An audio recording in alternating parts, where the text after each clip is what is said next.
I like how they're having Julia do the honors here.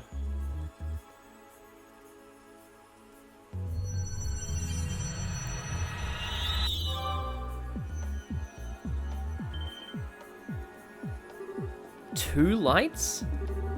I wonder if the other one could be...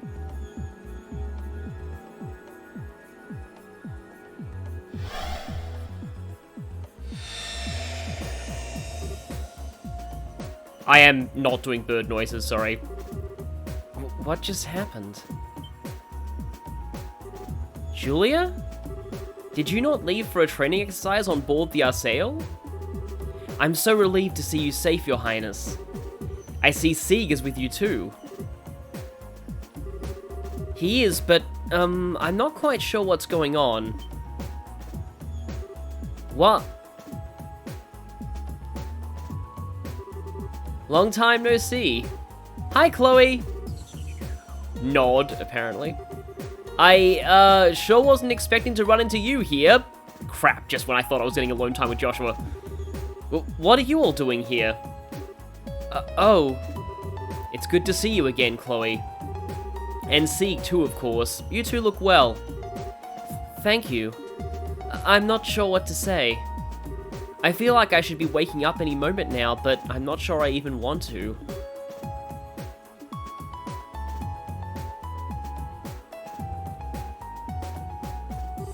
I see. We found ourselves in quite the predicament, haven't we? I'm relieved to hear that the empty Grand Cell you found wasn't the real city at least, but still.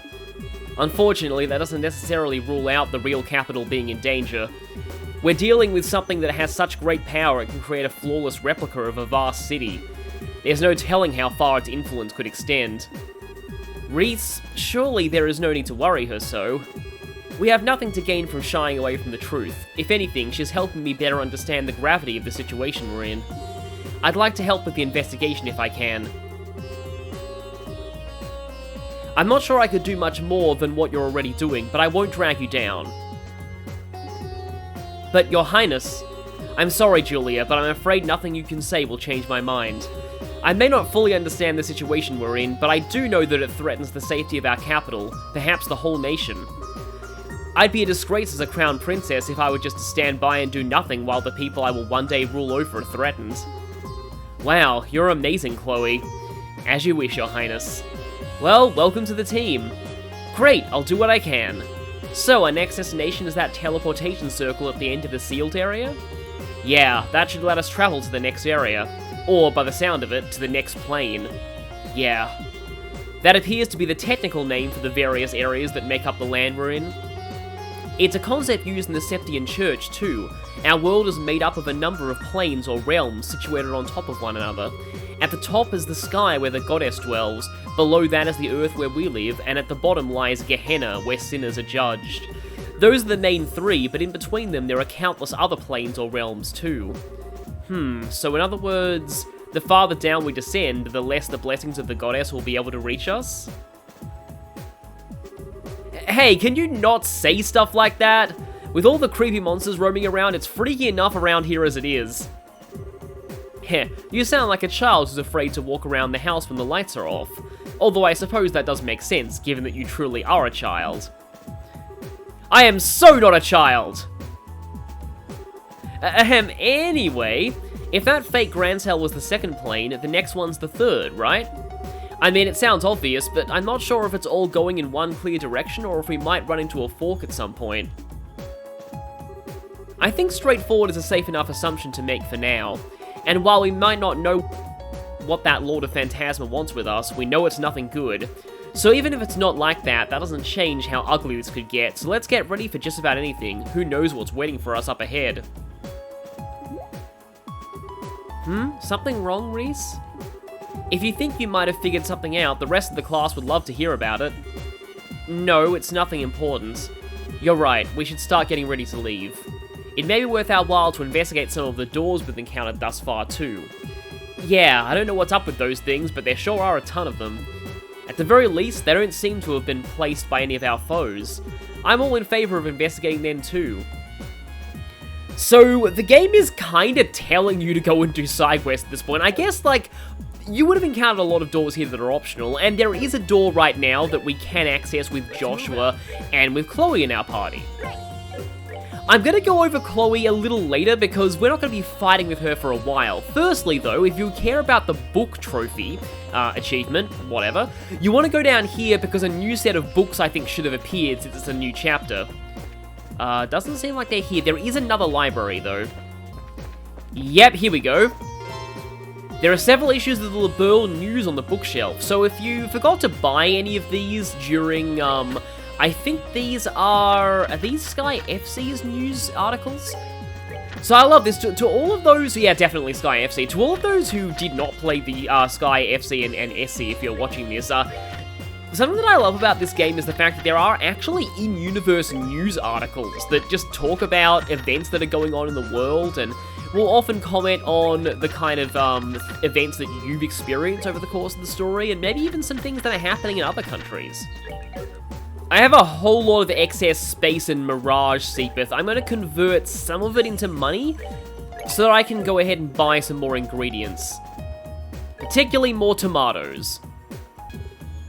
Okay, I only have one beast flesh, but I'll just make one of these. Beast flesh is dropped by, for some reason, the Dark Blades in the Chapter 2 area. Well, everyone is just over here convening right now, aren't they?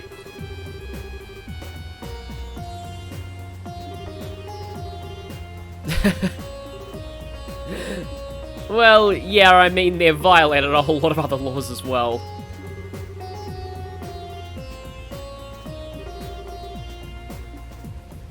I mean, Kevin did react to whoever they are very, very adversely. He was really bothered by what they said, and you can clearly tell he was trying to deflect afterwards. Also, we now have two people who have crushes on Joshua, and Estelle is not here yet. I mean, Chloe, though, Chloe's fine. I trust Chloe with him. She's actually already given up on him at this point. Oh, okay, the spring is never replenished yet. I mean, you could go ahead and just fight some enemies to replenish that, but okay, so speaking of, so what am I going to be doing here? So there is a door that I haven't done yet, Star Door 2, which requires 100 battles, and as you can see, I actually did go ahead and off-camera farm for Seepeth to get action, like all the Action 2 and Cast 2s that I had on my Nightmare file, just to sort of match that. Oh yeah, Chloe starts out with a lot of decent quartz, but no Action 2 or Cast 2, so you'll want those for her. I guess we can show her status portrait though. It does show her full name of Claudia von Orslees, but she prefers to go by Chloe. Okay, I can get a better weapon for Joshua now, but actually I don't think it's a good idea to buy stuff here because I think the moment that we enter the next plane, we'll have access to a stone monument that will give us access to more stuff. But anyway, so what I was saying is I fought 101 battles now. I could do that door now, but I actually want to save it for later because after we get through the third plane, which is actually quite short, one of the shortest in the game, there is going to be Dorapalooza, as I like to call it. We're going to be going and doing a lot of doors after the third plane, and I feel like doing Star Door 2 at that time, because Star Door 2 is actually incredibly short. But speaking of other doors, this door here, this door requires Chloe and Joshua. And here's the thing, we can access this door now, and there's no reason not to do it. But there is a reason for me not to do it, and that's because I've actually shown this door on the channel already. I did this at the end of Trails in the Sky SC, and I think I'll just put that video in the Sky the Third playlist, and just say, watch that if you want to see Star Door 3. I covered it all there, and I felt that it actually made more sense being seen after Sky SC. It's basically an epilogue to that game, as well as a bit of resolution on Joshua and Chloe subplots. But you do get a semi-decent reward for going through it, so off camera, I'm going to go through that door now.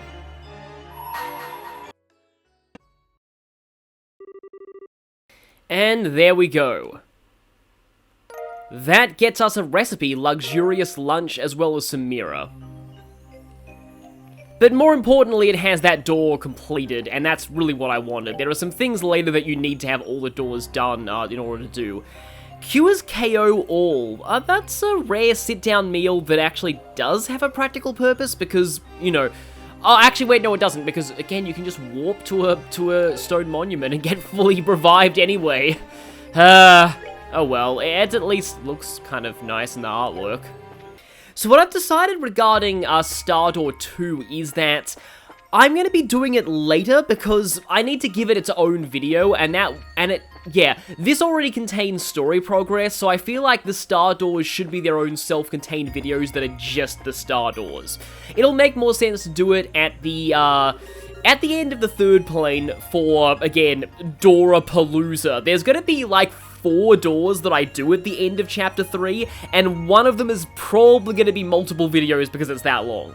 Anyway, well, this should take us to the third plane. Funny how this warp ended up being the exact spot that device to seal the Oriole was in the real world. I just said that last time. Device? Are you referring to the first barrier mentioned in that report? Yeah, the one designed to temporarily freeze it in another dimensional space. Although unfortunately for the guys who pulled it off, it looks like even that wasn't enough to stop the Gospels being able to influence it. I see. We still don't know what happened to the Oriole either. There seem to be many who think that the Liber Arc collapsing means that the Oriole itself is no more, too, which is possible, I suppose. All we really know is that judging by how shaken Weissman was, something unexpected happened. Beyond that, nothing. I fear Professor Weissman may be the only one who knows the truth about exactly what happened, although I don't have the faintest idea where he could be now, or what he's doing there. What? But the report said quite clearly, no one in the church is sure what happened to him either. It's still being looked into. Still, I think it's fairly safe to say that Weissman isn't involved in what's happening right here. If he were, I'm sure he'd be openly reveling every second of this. You know what kind of guy he is. Nice dodge there, Kevin, nice dodge. That's true. He doesn't really have anything to gain by wearing a mask like that, I suppose. We've got way too many unanswered questions at this point. All we can do is keep looking for answers. The less we know, the more we have to be on guard though, so we'd best be careful.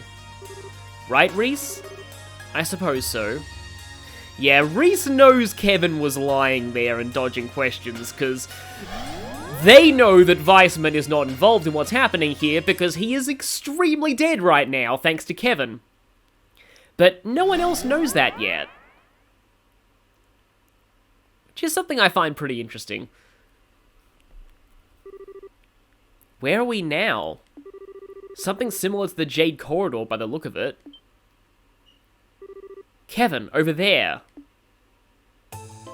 This music is amazing. This song is just called Golden Road, Silver Road, I think, just the same as the chapter, but I love this song so much. It actually is one of my favorite dungeon themes in any game. We will be hearing it quite a lot, though. It's pretty much the song for this entire chapter. A golden and silver gate? Well, this is foreboding. Again?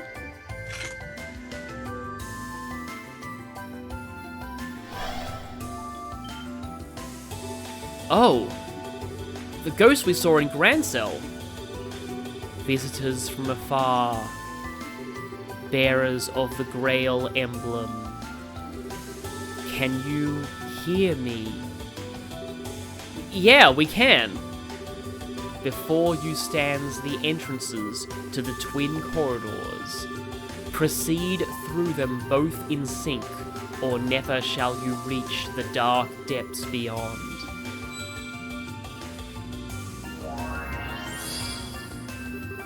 I entrust their operation to the monument before you. Step forth into the corridors, the power of the Grail with you, and move onward. But beware, once you have stepped through the doors, the trial must be completed. Oh. Well, that's one question answered. That voice we've been hearing all this time was hers. Yeah, they specifically referred to it as a female voice in dialogue earlier, and if you're playing with a Japanese voice patch, you would know that it's a female voice already. Although now, the next question is, who is she anyway? Whoever she is, she gave us some valuable advice on how to proceed. Step forth into the corridors, the power of the Grail with you, and move onward. And I say we take her up on that advice. Moving in sync means we're gonna have to split up though. Or more like Reese and I have to each take a door at the same time while you guys tag along with whoever. That's how I took it too. If we don't do it the way she said, I doubt we'll be able to advance. Heh, they sure aren't making it easy for us, huh? That means we're gonna need to split up us two so you guys don't go in alone. It's still not the most ideal situation where there are only 4 of us and things are so dangerous, but it's what we have to do. Why not ask the rest back in the garden to help us? That way we could form 2 groups of 4, and that should hopefully be good enough for any challenges up ahead. But that voice said that Kevin and I needed to be the ones who stepped through the gates. Sure, but that's all she specified. You and me needed to go through different ones. She didn't say anything about what these guys have to do, plus there's no telling what's waiting for us on the other side. We could use their help. Alright then, thank you. Not a problem. So, what should we do? Should we call everyone here right away? Even if we did, I wouldn't blame them if they wanted some time to prep before heading out. Especially since I've got a hunch that once we go in those gates, there's no going back out. So instead of calling them here, let's go back to them. Then we'll all come here once we feel up to the challenge. The third plane. The dungeon on this plane requires you to form 2 parties, with Kevin and Reese as their leaders in order to advance. Each of the characters you have at this point will be needed to be placed in one of the 2 parties. Yes, it just so happens that we have exactly 8 playable characters, so we can make 2 groups of 4 exactly. We are forced to use everyone, and that includes Josette.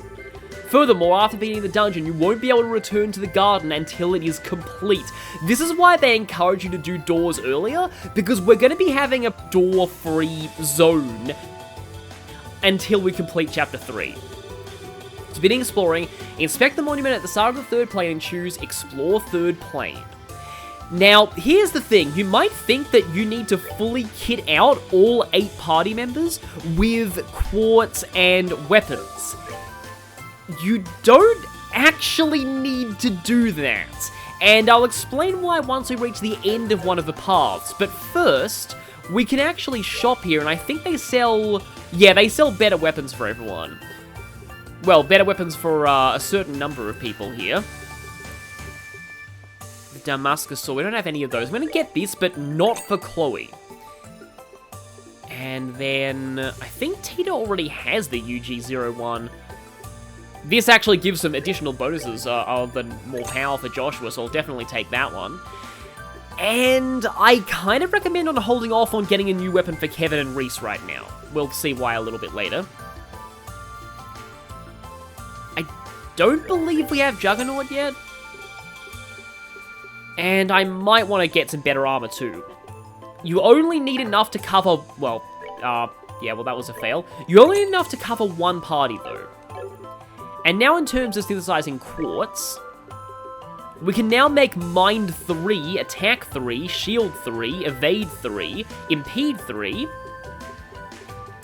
EP Cut 3, and EP 3. EP Cut 3 is very good though, that is going to run me most of my time, Seepeth, but I have action and cast 2, enough for a party of 4. And again, that is all you need. But I definitely want to get more Attack 3, and more Mind 3. Guess I can take another Petrify too. You actually do get a free Petrify Quartz out of Stardoor 2, but yeah, that's why I'm not really doing it yet, because its reward isn't hugely amazing right now. Confuse is actually decent to have right now. I suppose we can take Seal, Freeze. Okay, and that's all for Quartz right now. I have done a lot of prep work back at the garden for this, and it's gonna make sense once we get into how the party split works. I have equipped Mueller, Tita, Julia, and Kevin, and I also have all their orbments set up. every other character, including Reese, I have stripped their equipment, and I've also stripped their ornaments. Now let's go to explore the third plane. This is all basically just reiterating that tutorial. And so we need to split into two parties, one led by Kevin and one led by Reese. Both of them will face a boss at the end of their respective mini-dungeons. Reese's boss is harder, so I recommend giving these stronger characters to her party. So I'm going to put Joshua, Chloe, and I'll wait on the last one for a second with Reese, while Kevin will take Tita, Julia, and Mueller. Now this is weird. Normally, I would not recommend fighting the harder boss with Josette. The reason why I want to put Josette on Reese's party is because a full field hitting S-Craft is actually a liability against Kevin's boss, but is very effective against Reese's boss. And that is the only reason why I'm using Josette here. I hope this doesn't come back to haunt me, but this is what I'm going with. So this is why, if you know which characters you're putting with Reese, and which you're putting with Kevin, you will get to choose which party's dungeon you do first.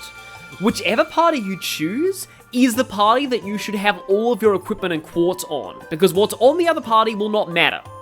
After you finish the first party, you actually have a small window of opportunity to unequip that whole party, and then the second party will be able to take their quartz, weapons, and armor. So, yeah, basically, if you know how this works, you only need to worry about having enough equipment and good quartz to cover one party of 4, not 2. That's how I recommend handling this. And so, second thing I should note is that against Kevin's boss, you want a mix of physical and magical attackers. So Kevin will be my magical attacker here, Mueller will be physical, and Julia can handle both. Okay, with that done, let's enter the doors.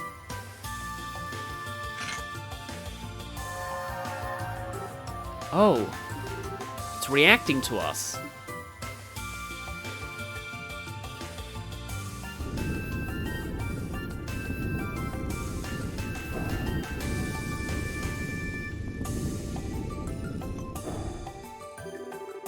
Well, now all that's left is to head through the doors and see what awaits us. You ready to go, Reese? I am. Kevin? What's up? Oh, I get it. Gonna feel all lonely without me to cuddle up against? Not a chance. It's nothing. Let's just get this over with. Yes, ma'am. Alright, time to make our way through this plane. See you guys on the other side. Till then, take care. There's every chance we might find ourselves face to face with another devil too, so stay on guard and proceed cautiously. Right!